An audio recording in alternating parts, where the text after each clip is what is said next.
ang natutunan ko. Hindi. Ito siguro pwede ko naman i-share. Nung Tuesday, at talaga nagbigay ako ng specifics. No, I had a late lunch with Mayor Herbert. Yeah!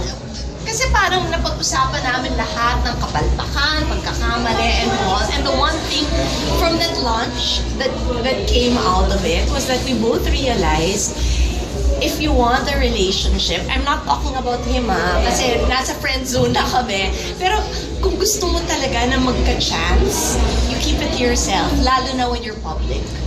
So yun yung I think it was very healing for both of us. And also siguro kasi di pa tapos ang bahay ko ang dami kong permit na kailangan. So inanong ko lang na Miss friendly lunch. What? It was a friendly lunch. Very friendly, yes, very. Wala nang syempre may konting emotions, may konting sumbatan, may konting whatever. Napag-usapan niyo po yung last year? Napag-usapan niyo yung mga, niyo last Lahat, year? yes. Napag-usapan, but in a nice, mahinahon way. Sino nag-initiate? Sino nag-iya?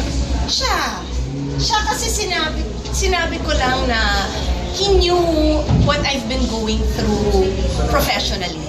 And I think there's enough there, siguro, of a history na alam niya how much this has affected me.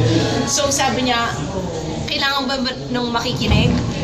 Yun, and then it just so happened that day na I think nag-beating in the area, tapos merong 4-hour window because President Duterte will be speaking in Dusit. So yun, nag-usap kami ng maganda. So, Yun, sinabi nga niya na nag-iba ka. Sabi ko, na-humble ako. Yun ang nangyari. Humility suits me. Miss Faith, so, despite na mga, kasi parang may ups and downs yung relationship ninyo, no? So, ano pong ibig sabihin nito na ngayon parang hindi pa rin yung may connect pa rin kahit ano mangyari? Meet up. Lunch. May connect pa rin, parang kahit anong nangyayaring issue or whatever. Hindi, kasi I reached out naman with Hero. I love Herlene. In a perfect world, she'd be the perfect sister-in-law. I swear. Talaga, and she loves me. So yun kasi parang feeling ko, kung in-law, mahirapan silang gustuin ako, pero siya gusto niya ako, so thank you, Lord. Pero di ba? And gusto ko siya. So, pero I reached out ng pinagdaanan nila yun. Kasi di ba, if you have history, you reach out.